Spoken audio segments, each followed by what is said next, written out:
Hello everyone and welcome back to Animation Pilgrimage, where Sean and I take a look at every single theatrically released animated film in chronological order. I'm Tennille. I'm Sean, and today we are looking at the 1950 film Prince Bajaja by Jiri Trnka from Czechoslovakia. I actually heard somebody pronounce his name and it fine. We know how to pronounce it now! I mean, can you blame us for thinking it's Jiri Trnka? But no, Jiri. I wouldn't have guessed that, but it's good to know, I guess. Yeah, we don't know Czech. I'm glad we got his last name correct. Yeah, Trnka. We've had that correct for a while now. Yeah. So this is a movie we're going back to, so if you're watching this in order, cool. We've seen one film by him at this point, and then we've seen another 2 films after this one. Mm-hmm. So this review is actually probably going to be in comparison to all of his works that we've seen so far. Yeah. But this is Prince Bajaja. So, let's get into the plot, shall we? Go ahead. So, this is the story of a poor boy who lives with his father in the middle of nowhere. Mm-hmm. And in the middle of the night, he is approached by a magical horse who claims to be his mother. And she's like, come with me and I'll help you have a better life and stuff, because I'm made of magic. Mm-hmm. So, she takes him to a local kingdom where there's a king with 3 princess daughters. And unfortunately, he's going to have to give all of his daughters to a dragon. 3 different 3-headed dragons. In order to save the kingdom. Yes, because... And the king is very tormented about this. Mm-hmm.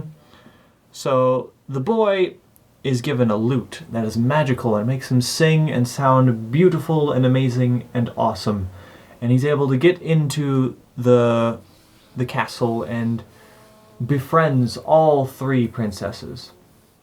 But then they have to start being carted off to be sacrificed to the dragons. Mm-hmm. When his mother's like, hey, I got something else for you here. I have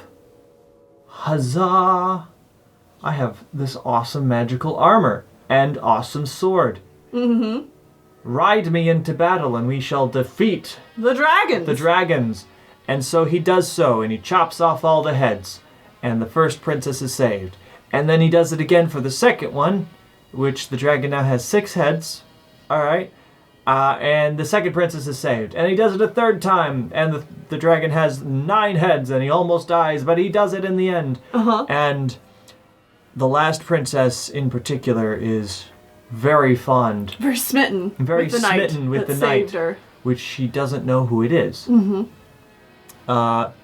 So now that they're saved, the kingdom's like, well, that's great, cool, awesome. I guess it's time to marry off our princesses. Yeah. So suitors come from all around, and the 2 older daughters are more than okay with marrying random guys. Uh-huh. But the youngest daughter is still really smitten with that knight. Uh-huh.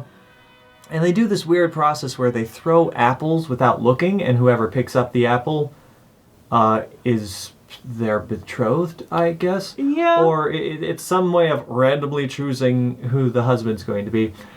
And it flows down to the poor musician boy, who is the knight, but nobody knows he's also the knight.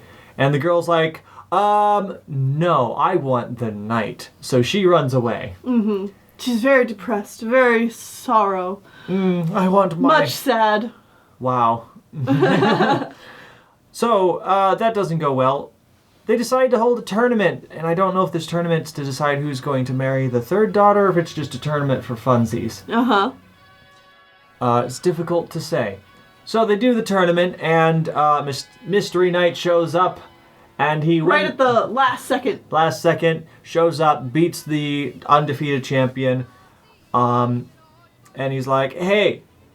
Well, there's an important thing you missed here, is that when she threw the fruit and it rolled to him, he's actually also smitten with her. Mm-hmm. And so he offered her flowers, and when she got them, she threw them away. She threw them on the ground. She doesn't want to get married to him. A poor musician. So, up and coming, here comes, he wins the tournament, and the girl takes the laurel and sets it on his head and is like, I love you. And he's like, yeah, well, two can play at this game, and he throws it on the ground and rides away. Uh-huh. Because, like, you threw my gift away, I'll throw yours away, and stuff.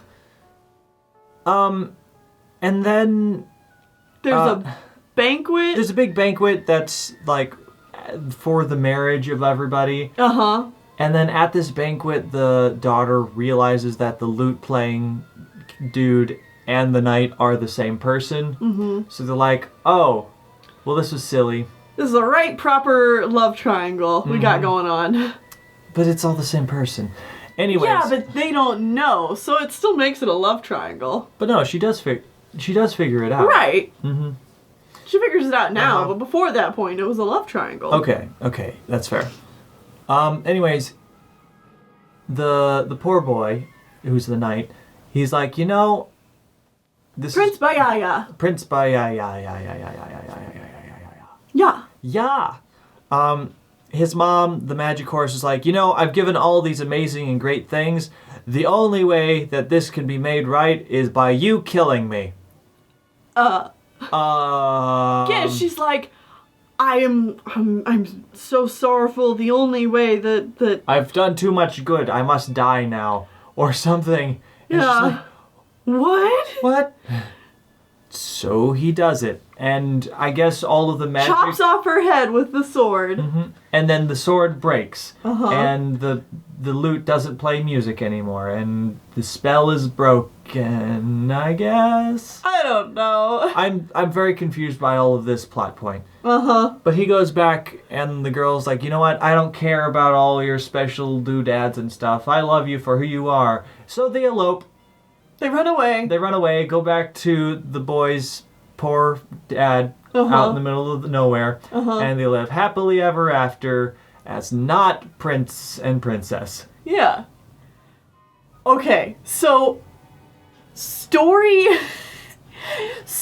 aside, this film is beautiful. Oh my god, the animation is amazing. I love Trnka's animation work. It's so good. It's literally magical.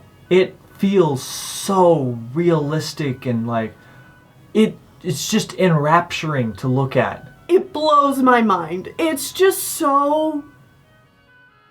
I don't know how to even describe it. Like characters just do random like random background characters will just be sitting there like doing like what feels like an unconscious movement that a real person would do, and it's like someone had to thoughtfully think this out and just make it like do that in like a realistic fashion, and they pull it off. It just looks great. The attention to detail in the character animation is on par with something you would see today. It's astounding. I can honestly say like I didn't know what was going on half the time in this movie, because there's like next to no dialogue in this movie. Yeah. I'll get to that in just a little bit. But even though I didn't really understand what was going on, the emotions that were going on were so crystal clear that I felt it. Like, yeah. I felt every bit of it. Like, when the mom horse comes by to get her son and take him away, like... I felt sad because that meant the son was leaving his father behind. And even though this happens in like the first 5 minutes of the movie, you can tell I already had such a deep connection to both the father and the son and their relationship. Because they felt like real people who supported and loved each other. And oh my god, it's beautiful. It's so well done. Now that story, though, we need to talk about that story. It's a little confusing and hard to put together, and it wasn't until after we finished the film that I was able to be like, oh, so the knight and the magician, or the musician and the farmer boy. The farm boy are all actually the same people. For part of the movie, I thought it was like a flashback. Yeah. I thought the whole like...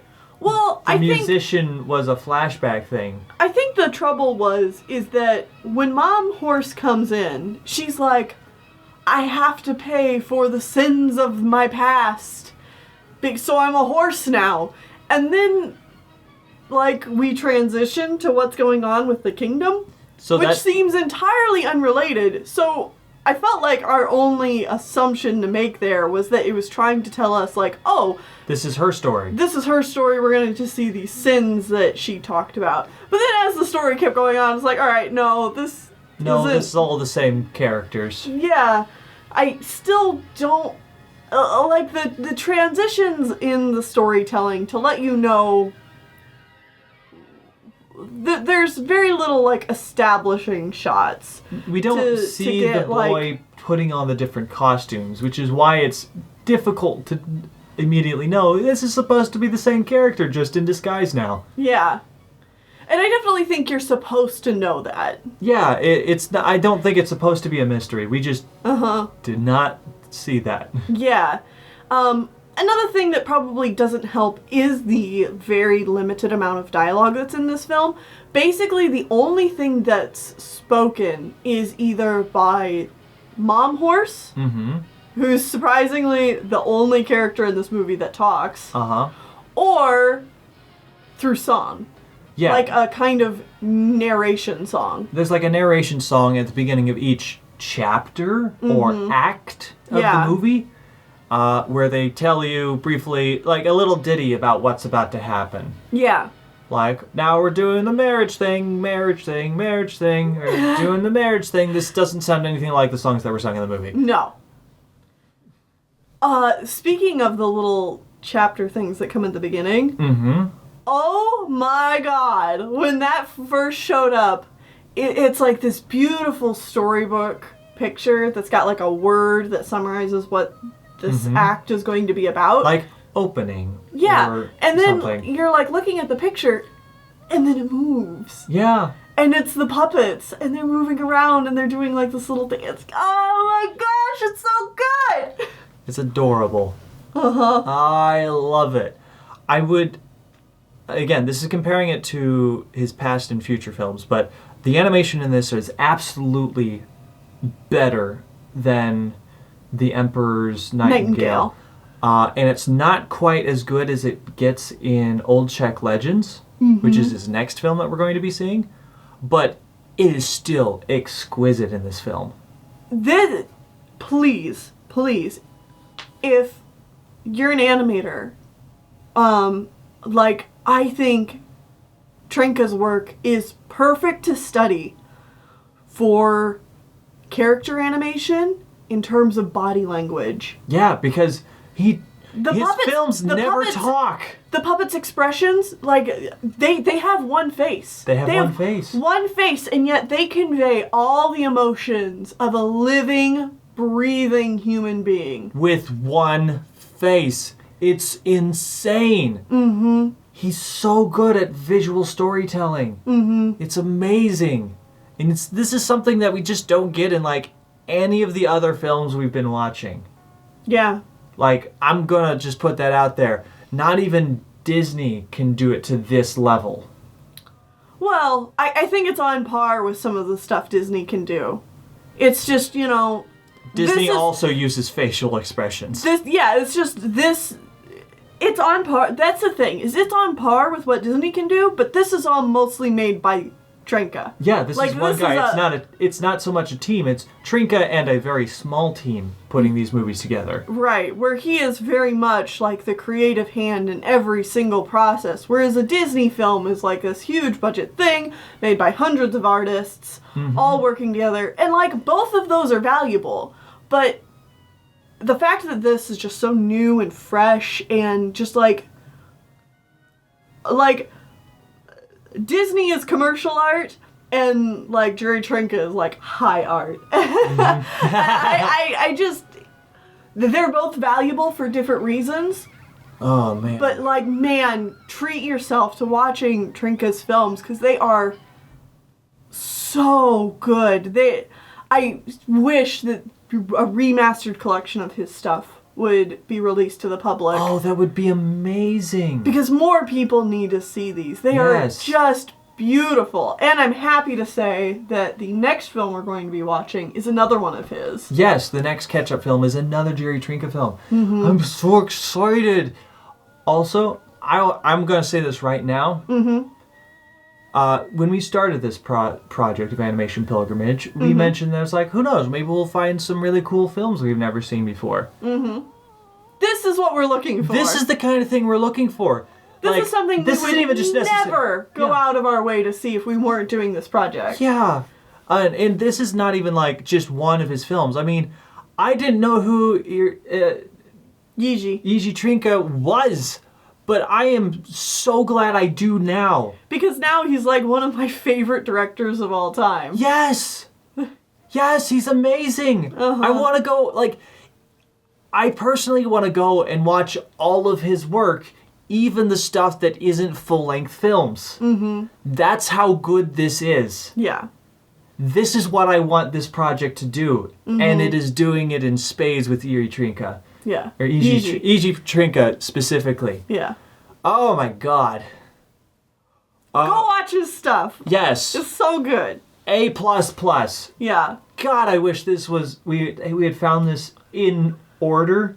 Cause like, I mean, I know that for the award ceremony we talk endlessly about old Czech legends. Yeah, yeah. But this would have been in there as well. Yeah. Either way, that's going to be it for this review. Yes. So join us back here next time as we take a look at another Jiri Trnka film. Jiri Trnka film. Oh my goodness, yes.